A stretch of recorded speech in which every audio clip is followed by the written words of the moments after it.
this is my last ever monthly wrap. I've got 33 books to discuss, including the new books from Michelle Gallen, Cormac McCarthy, Kirsty Capes, Percival Everett, and Gail Jones, as well as a few of these titles. It's not been the best reading month for me. I've got 12 DNFs to discuss out of the 33 books. That's 1 in 3. Ouch. So the aim of this video is to take terrible books off your TBR. Except I actually haven't read that many terrible books, just books that didn't really work for me. So maybe I'll take good books off your TBR instead. I've also got 21 books that I finished. A lot of them were actually quite enjoyable. Quite a few absolutely fantastic. So this tactic to reduce your TBR is almost certainly going to backfire. Now, I said this is my last monthly wrap. And the reason for that is, well, 33 books, including my DNFs. That's just too many to discuss in one video. And in order to get this into some sort of format that I think is enjoyable for you guys to watch, I started to script these wraps, and it's time consuming. And I tried to film this without scripting, and it was over 2 hours long, and that's a horrible task to edit, by the way. Editing Scott gets quite cranky at that sort of BS. I've been scripting my standalone reviews, and I think that really works well, but with wraps, I want this laid back, chatty feel to it. I enjoy watching other booktubers talk about their week, talk about politics or their gardens or anything that happened to them that was funny or important. So I'm not ditching the wraps. I may in the end go to weekly wraps or fortnightly wraps, but what I'm going to do is give you an update every 10 to 12 books, which should be about every 10 to 12 days apparently. All the other content will be as usual. I'm just switching my wraps. Time to talk about the books, and I'm going to talk about the DNFs first. But I'm moving away from the worst to best format this time. I'm just clumping the groups together in what makes sense to me, but I am saving a magnificent book to the end. The Saint of Lost Things, Tish Delaney. This is devastating because I loved Tish Delaney's last book, Before My Actual Heart Breaks, an emotional historical fiction set during the Troubles. It was just a fantastic coming-of-age story. This one, I just had real difficulties getting into it. There was quite a traumatic event in this, and I just did not understand it. I didn't understand why it was happening. Why was this character doing this? What was this character feeling when they were doing it? What was going on to the characters around them? It blew my head. The novel follows a middle-aged woman who lives with her auntie and who is of mixed Irish and Irish traveller descent. Irish traveller is a minority that I don't know a lot about, and I would love to learn more about that. And I'm going to be completely honest with you. I love Tish Delaney's first book so much that I haven't actually returned this book to the library yet. I'm hoping that I will pick it up and I'll enjoy it more, and I'll read it, and in December I'll be like, 5 stars, Tish Delaney. It's just over there out of shot, actually. But it does have to go back to the library in a few days. French Braid and Tyler. This was a super quick DNF. I just did not enjoy Tyler's writing style. It gave me Elizabeth Sprout vibes, which I'm sure that some of you will have gone, ooh, Elizabeth Sprout. But Elizabeth Sprout is not an author that really works for me. The next 3 books are 3 books I just couldn't get into. Just at a certain point, I need a reason to keep reading a novel, and I didn't get that with these 3 books. The Whalebone Theatre, Joanna Quinn, historical fiction set around World War I, possibly an upper-class romance going on between a married woman and her husband's brother, and a coming-of-age story of a young girl. That's all I know about this. I just wasn't there for it. A Map for the Missing, Belinda Huyen Tang. Something to do with a Chinese-American maths professor. I really didn't get far before I DNF'd this one, just not sucking me in. And finally, lesser-known monsters of the 21st century, Kim Fu. I'm not a big fan of short stories. I need them to be something special, and these were, well, Kafkaesque, which is not something I enjoy on this channel. I feel like the last 3 books, there's a good chance that other people will give them a positive review, and that maybe if I had have persevered, maybe I would have even liked them. But that is not true of Afterlives by Abdulrazak Gurnah. This was too slow-paced and too boring. I could see the reason people liked this tale, but it wasn't interesting enough for me. The next two books I've DNF'd for very similar reasons, and they're both huge authors. They're both going to raise the eyebrows. Dr. No by Percival Everett. The Passenger, Cormac McCarthy. Percival Everett. Now, both these books are prioritising ideas over characters. And it may be somewhat more forgivable in Percival Everett's novel and his strange style of fiction, his unique writing. But McCarthy is just writing a philosophy book. Brian over at Bookish has actually got 2 videos about The Passenger, and in his second video, I think he really hits the nail on the head. I just absolutely agree with what Brian is saying about this book there. And I don't think that either of these books are bad books per se, but they're a style of literature that not only do I not like, but I don't understand the point of. I think a novel is about characters and plot. And if you're not interacting with one of those 2 things, then why is it a novel? Why aren't these books non-fiction? If you just want to talk about ideas, why not make a non-fiction book? Why not create a documentary? Now, in Everett's case, he has produced something very whimsical, full of wordplay and humour. But, and I know it's a bit rich for me to say this, but his humour is terrible. What is he? Oh, that's not even. Okay. I do want to take this chance to remind people that I also wasn't a fan of Everett's last book, The Trees, and I know that that novel is super popular, and I don't see any reason why, if you enjoyed The Trees, you wouldn't equally enjoy Dr. No. It is very much in that same style. You know, Everett is very much an author who is not for me. McCarthy, on the other hand, I don't think I'm done with McCarthy.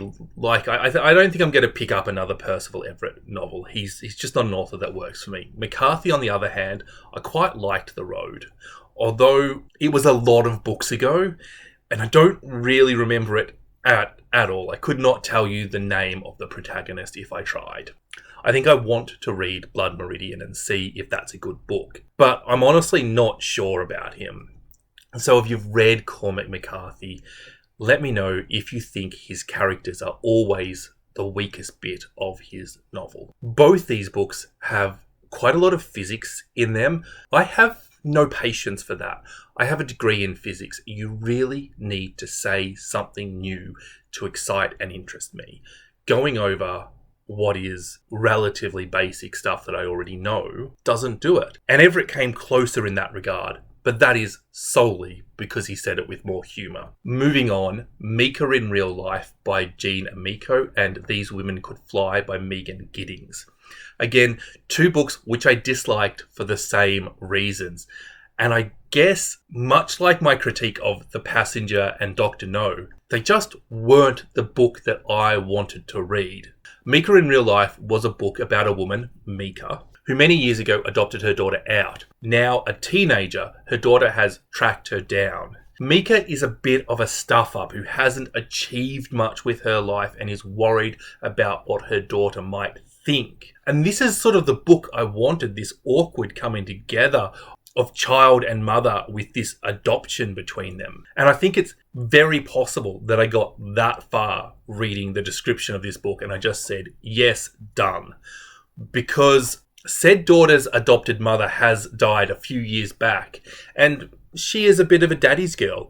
Her father thinks she's too young to travel to meet her adopted mother on her own, so comes with her, and we have a romance. This could have been an excellent book, and I don't know what it would feel like to meet your birth mother, but I'm pretty confident that there would be a bunch of complex emotions there.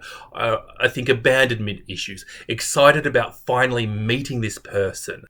And then as this romance ensues, you can almost hear this teenager screaming, "You're not my real mother." And the mother saying, "Well, actually."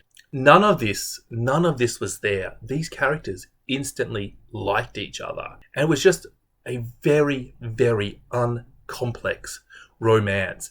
There was nothing about the relationships that made me want to keep reading. And it's a romance. What is in a romance if it's not relationships?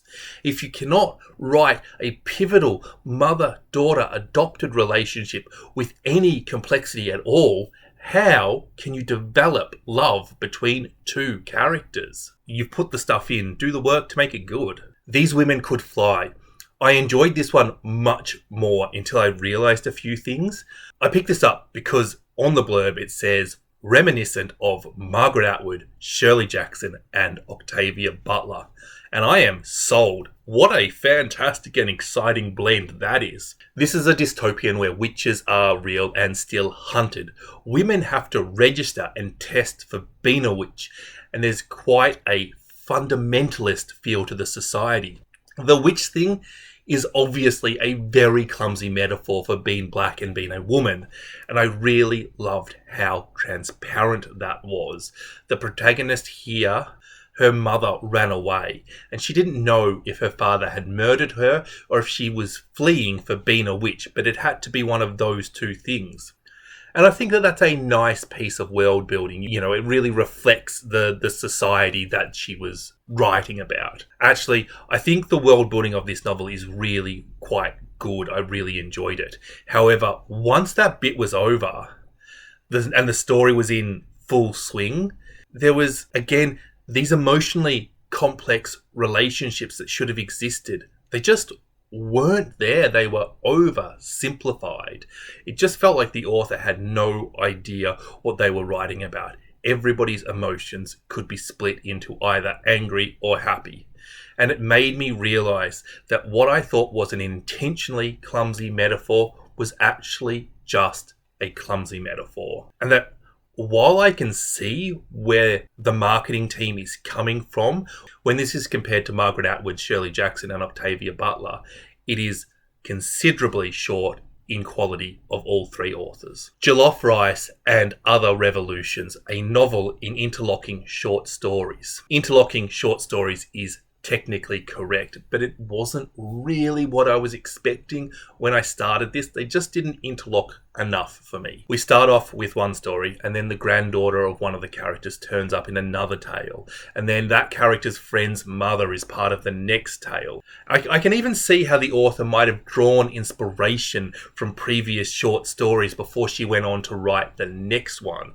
And I think that this could almost be described as a Nigerian girl-woman other, painting a picture of what it is like to be a woman in that country.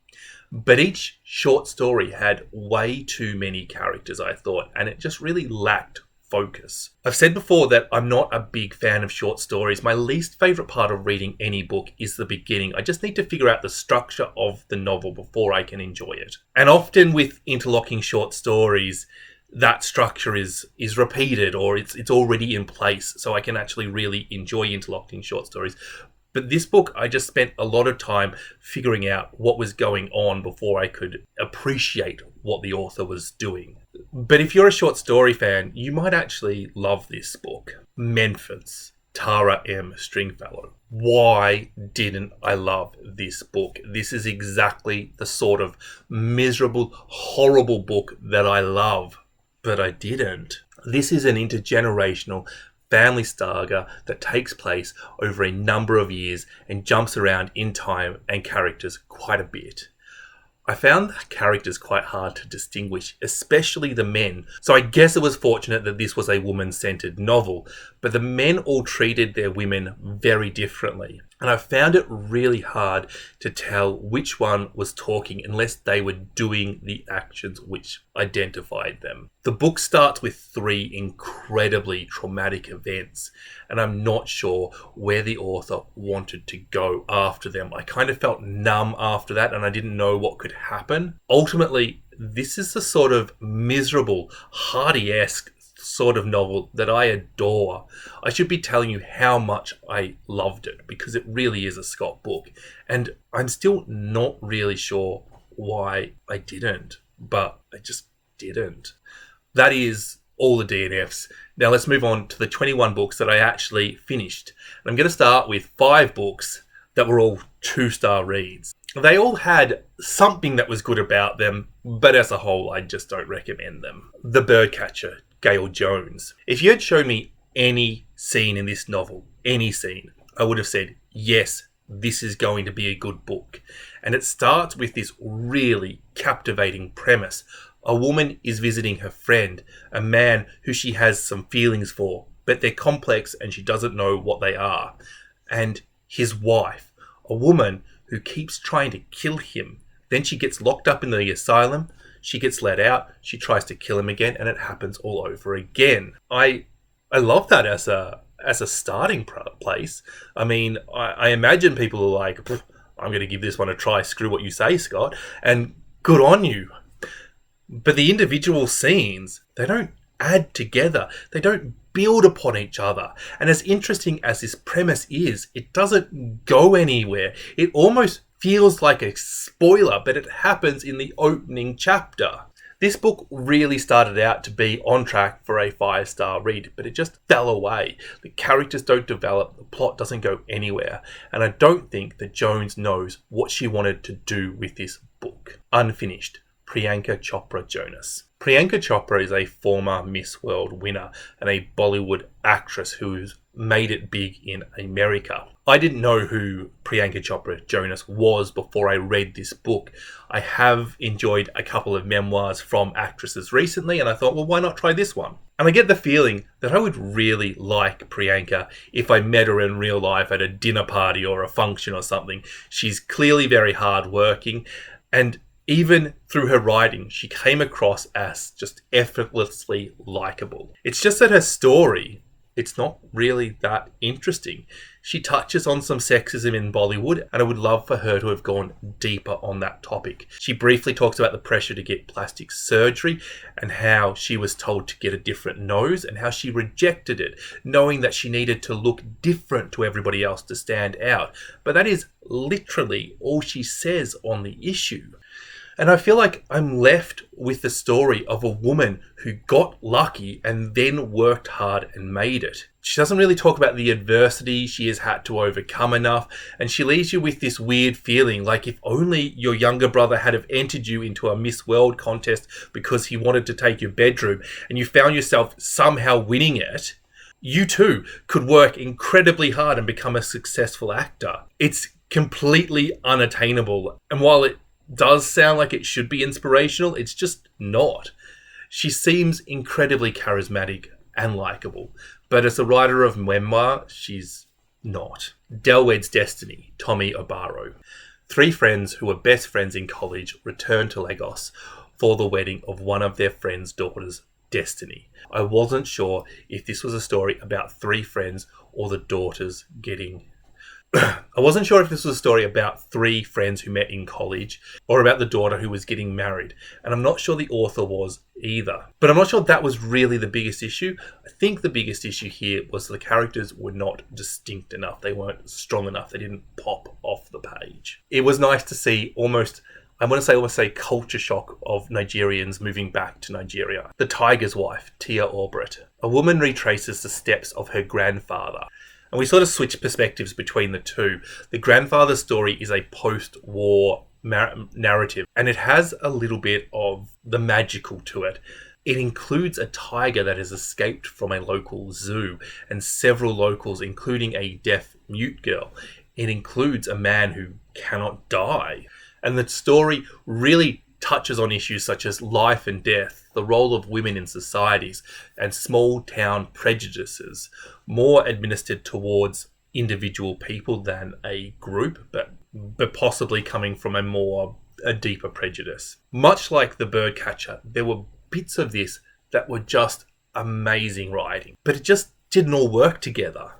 And I'm not sure why the 2 timelines were needed. I'm going to give this book a weird critique. I think you could have cut both the protagonists and it would have been better. The grandfather and the granddaughter are not needed because focusing on those characters seems to separate you from the story, which maybe makes the magical element more palatable or explainable, but really means that I felt a disconnect.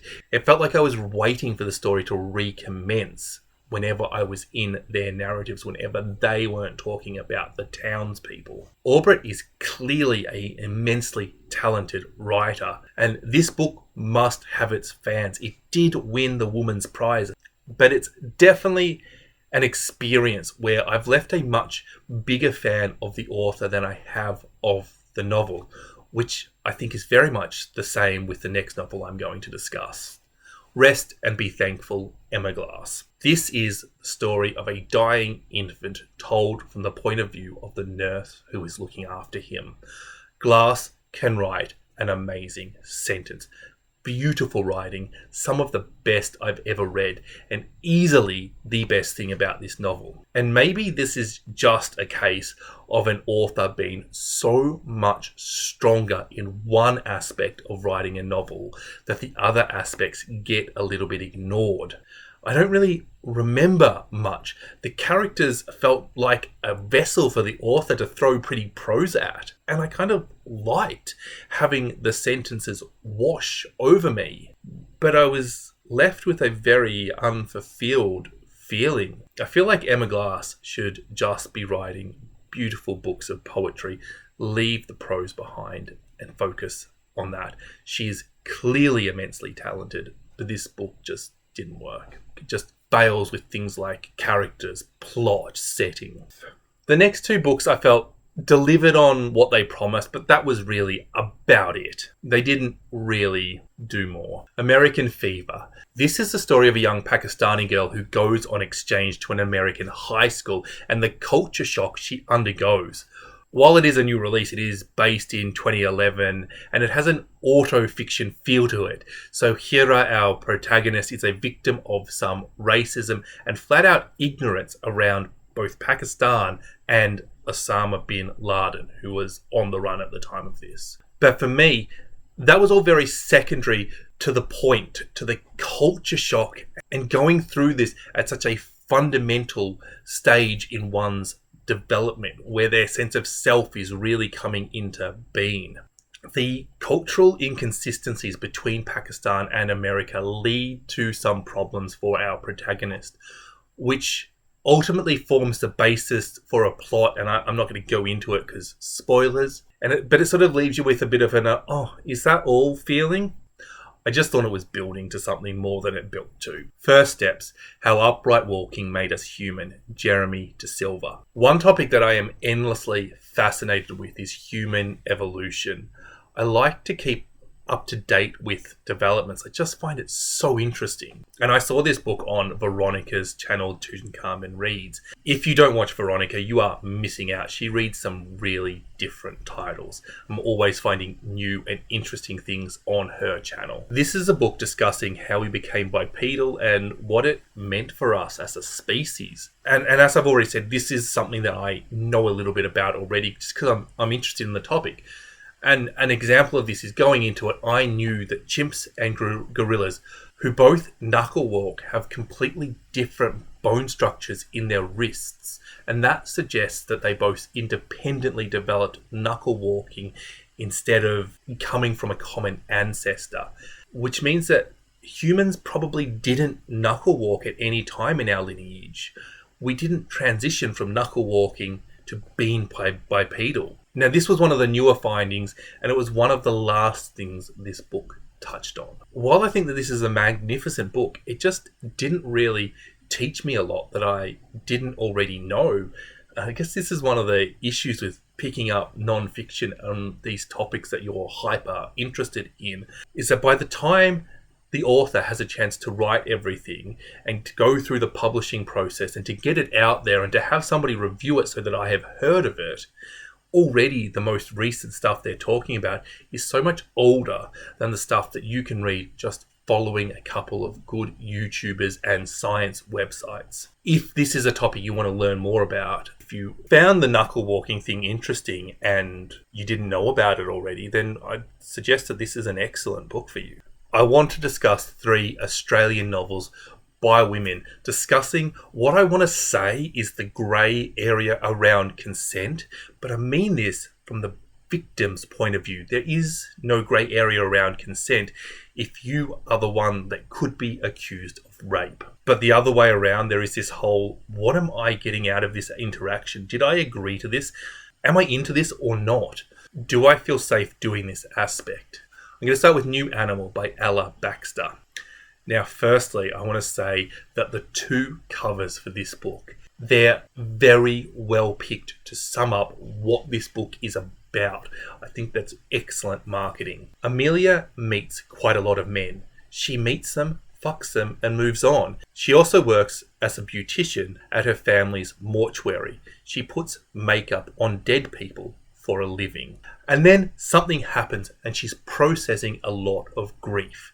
She's processing her feelings around death. I really did not enjoy this book. And that is because one of the scenes, it just disgusted me. And I've got to be honest, it's not really that bad compared to some of the other stuff I read. But it was just very emotive, and I really, the way Baxter explored consent was so well done that it made me want to vomit. I really appreciated the utter worthlessness that somebody might feel in order to succumb to a sex act that they really don't feel comfortable or safe doing. I mean, she's clearly an incredibly talented writer to make me feel that, but it's just gone so far. I just felt so uncomfortable reading this. Baxter then continues to explore these ideas through BDSM, and it is a bit cringy, which is kind of a thing with this whole book. I will definitely remember this book, and I can definitely say that the author has some not inconsiderable amount of talent, but I'm not sure if it's a good book. I definitely did not enjoy it, but I would definitely pick up whatever Ella Baxter writes next. A Lonely Girl is a Dangerous Thing, Jessie 2. This is a story of an Asian Australian violin player who was, as a child, the best violin player in the world. At 22, Jenna is washed up and a has-been who is addicted to sex. And for the most part, she doesn't actually enjoy it. Actually, I think I lost count of the number of unfulfilling sexual experiences she has. Often it even feels like she's sabotaging her own sex life. But then also she has sex with her mouth quite a bit. But through this constant barrage of sexual experiences that Jenna is having, it gives us this great insight into the self-esteem and validation she gains from sex. In the same way Jenna is sabotaging her sex life, she is also sabotaging her life, her friendships, her relationship with the people who would be called the adults in her life were she 15 years old. Jenna has sex with some utterly horrible men who clearly do not see her as a person. But Jenna continues to go back to some of these horrible people. One of my favourite scenes is where one of the men she's dating says, and I say dating, but we know where I don't actually mean dating. And he says, "I've broken up with my girlfriend. I can now be with you." And Jenna thinks, why would I want to be with you now? Your girlfriend doesn't even like you. You must be really disgusting. What sort of validation can I get from having sex with you that you're no longer picking me over this other girl? It really brings into focus what Jenna is getting from their encounters. There are quite a few horrible sex scenes, and I definitely want to give the trigger warning for rape. This book, however, is very one note. Jenna doesn't really evolve until the end, and the ending is a bit contrived and, well, frankly, terrible. The plot in this book really just needed to be cut out completely. It was a character portrait. It knew which themes it wanted to explore. It didn't need the plot. I feel like Jessie, too, wrote some things because she thought that they were expected of her instead of just writing what she wanted to. Love Objects. Emily Maguire. Easily the best of the three novels. Love Objects, despite having some very minor flaws, is an absolutely fantastic novel that I really recommend. Lena is going to uni in Sydney, a city she moved out of when she was 12, but she's moved back to, and now she is a Povo student, and she's reconnected with her auntie Nick. Something happens to Lena, and it's not rape, but it's in the same family of crime, and it does involve an issue around consent. But to avoid any spoilers, I'm going to say that it's rape, and that it is a publicly shameful rape. And while Lena is dealing with this rape, her auntie Nick stands her up for their lunch out together. Actually, Nick is not even answering her phone. It turns out that Nick has hurt herself and is in hospital. It also turns out that Nick is a hoarder. Jenna is forced into a position to clean Nick's house without Nick's consent. Actually, explicitly against her consent. But then there are these social pressures coming from the government. I think the comparison to Lena's rape is clumsy. Then again, I'm not sure that the author intended to do that. Throw in a brother who has recently been to jail and is trying to re-establish himself in society, a broken relationship with one's mother, and there is a lot going on. But Maguire really manages to focus this book on the two big issues, Lena's issue and Nick's issue. This is an amazingly feminist book, and it would be a real pity if this book didn't make it on an international scale. It is just a good book by a talented and seasoned author. While the themes and the plot are completely different, I could compare Maguire's writing style to somebody like Maggie Shipstead and compare it incredibly favourably, except that I think that Maguire is more inclusive of both highbrow and lowbrow audiences. Stunning. Get yourself a copy. Next, I want to discuss 3 good books that were not great, that I wanted more of, that left me slightly unfulfilled, but were just actually ultimately good books. The House on Mango Street, Sandra Cisneros. It's a bit of a Latinx classic. I think this book must have been very important at its time of publication, because I don't think that the culture was represented in literature at all. Ultimately, this is just a novella that talks about a neighbourhood, and it was nice to learn about that, and it must have been nice for these people who read this book when it was released to feel seen. But that is the beginning and the end of the scope of this book. Love Me Not, Kirsty Capes. One of the highlights of this year's Women's Prize was discovering Kirsty Capes and her exceptional novel Careless, and in comparison, Love Me Not is nothing short of a disappointment. It's one of those cases when the first book was just so good that the next book the author has written is a letdown. But I'm not saying that this is a bad book at all.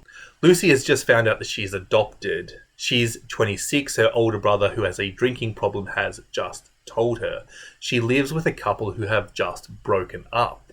She hasn't had much to do with Cam, but she works with a niece. And she has just been promoted above her. She is now Anissa's boss.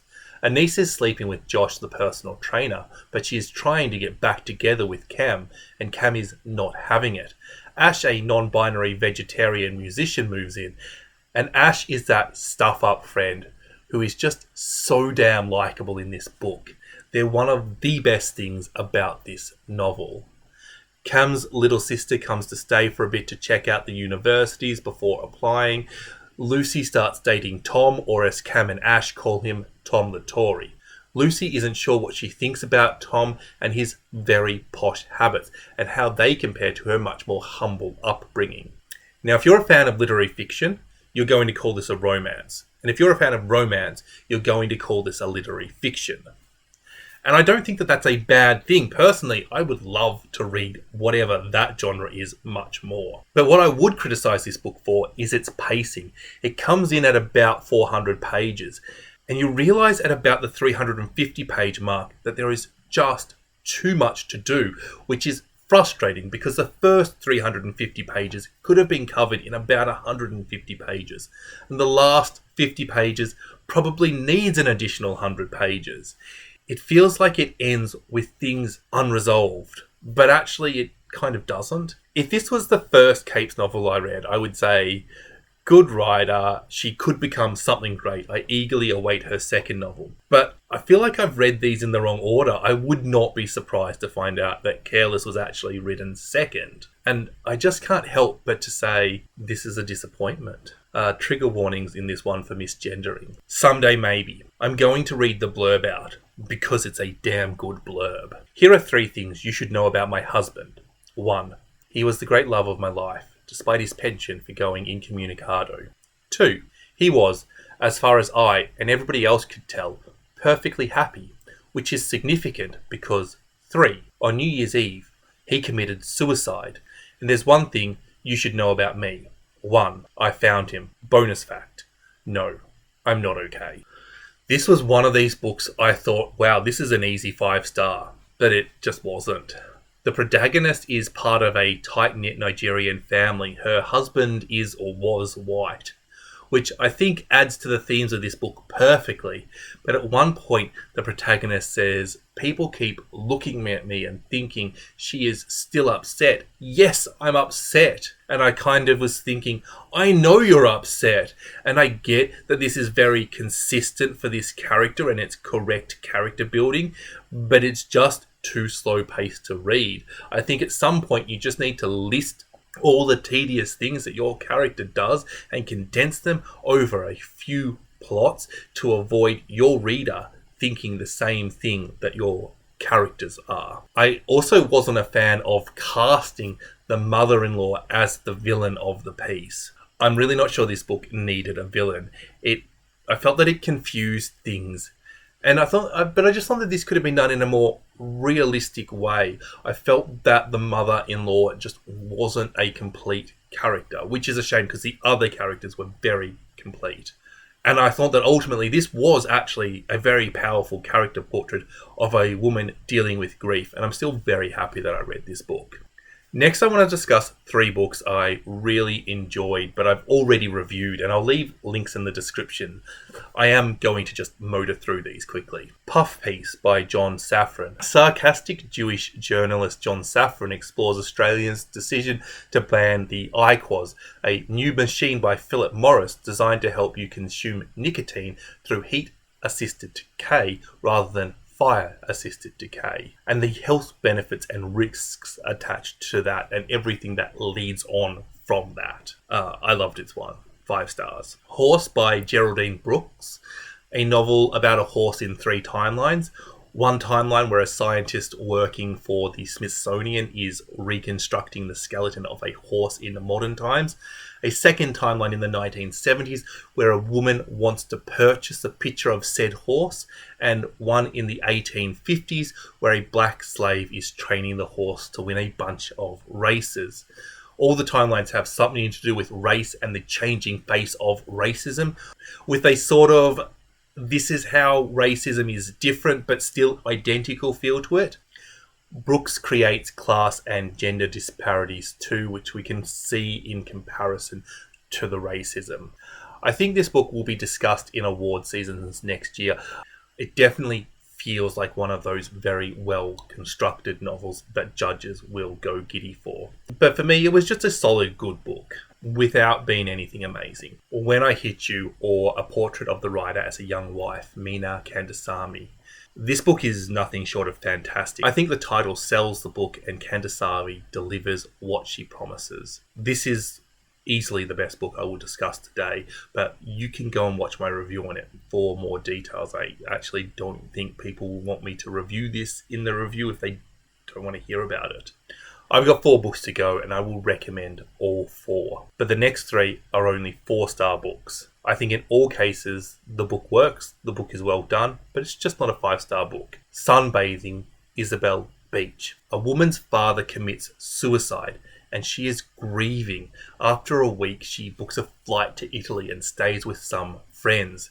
This is a book about how we deal with grief, but it also has such a lovely restorative feel to it. It is a book about getting better, and it is full of lovely scenes, like the one where she only had eggplants and tomatoes growing in the garden, so she roasted them together with some olive oil and garlic, mushed it all up and served it with crusty bread for dinner. I mean, Doesn't that sound delicious? I'm hungry just thinking about it. Our protagonist does have to deal with her grief after all. It's certainly not all just a holiday. It is a very sad novel in places, and it doesn't shy away from the big feelings. But at the same time, that grief sort of creates this feeling around this group of friends in Italy. It makes it feel like a sanctuary. It feels like she is rediscovering what it is important to be as a person. The novel itself is directed to the dead girl's father. It is a letter to the father, and the use of the word "you" is quite provoking. It really had a way of bringing you back to the sad. The timeline flicks between Italy and trendy inner city Melbourne, and at times it does feel like the conversations between friends are forced into this book without much reason. It almost feels like Tolstoy randomly going on an essay. But it's easy to forgive that because Beech's writing is wonderful, and the restorative Italian setting that sits counter to this woman's grief is just brilliant. It feels really lifting and mellow at the same time. It's very well balanced. My government means to kill me, Rashid Newson. This is a coming-of-age novel of a young black gay man based around the AIDS epidemic, hence the title. This book touches on something I just intuitively knew to be a fact: the role of lesbians in looking after men who are sick with AIDS. And if I could criticise this book for a moment, it's that the lesbian carer characters in this novel was the best bit, but she just wasn't in the book for nearly long enough. I felt like this was a really fresh and interesting perspective, and I wanted to learn more about that. What we're left with is the story of a rich black man who rejects his inheritance in order to be himself and move to New York with only a few dollars to his name. We sort of discuss the oddball friends he makes and the quirky life he lives. It does have a very whimsical feel to it, which is kind of nice for a novel that is clearly going to bring you a lot of pain later on in it. An emotionally well-written novel about the AIDS outbreak in New York that was satisfying and delivered everything it promised. But really, it could have used with more of a lesbian point of view. Actually, I think a lot of novels could have that critique. Olga dies dreaming. Olga owns a business which caters for weddings for the 1%. Her brother Pietro is a congressman representing the Latinx community, and their mother is a radical Puerto Rican insurgenist who has abandoned her children to fight for Puerto Rican independence. Olga is sleeping with a few men and has no desire to settle down despite being in her late 30s. Pietro is also sleeping with a few men, but he has settled down with a wife and child and is being blackmailed while in the closet. This book is essentially about the relationship between the US and Puerto Rico and the Puerto Rican people and the Latinx community, political corruption. It is very feminist, and it also has positive scenes around being gay. It is simple, satisfying, and nice, but it doesn't go that extra step. This is the last book, and before I talk about it, I just want to remind you to subscribe. No, that's it. I don't have a reason. Just do it, please. Factory Girl, Michelle Gallen. I read Michelle Gallen's debut novel, Big Girl, Small Town, last year, and I remember thinking that this is an author to watch out for, but I wasn't convinced in the novel itself. It was a 3-star read. But Factory Girl is a real step up. It is such a satisfying and well-balanced read. The last time I felt this way about a book was Emma Donohue's The Wonder. No, this is not the best book you will ever read, but I cannot criticize it. And I just enjoyed every aspect of it. The characters, the plot, themes, setting, writing. Maeve has just finished high school and is awaiting her results, as too are her friends Aoife and Caroline. She hopes to move to London to study. All 3 of the girls are considering their future. Set in Northern Ireland just before peace breaks out, the 3 girls also get a job working in a factory making shirts. They rent a house together, and it is simply the story of the 3 months that these girls work while awaiting their high school results. One of my favourite bits of this novel was Aoife getting interviewed by a university and being told that she had attended a mixed high school. She corrects them and says, no, it's not actually mixed, that the Protestants had their own school that they attended, only to be told by the questioners that they were asking about the school being mixed gendered. I think that sets the division in the community perfectly. It also points out how the English don't get it. I loved the discussion around the stratification of class. Maeve considers herself lower class, but then people from the country come to town for a dance and she informs us that they are the actual scum.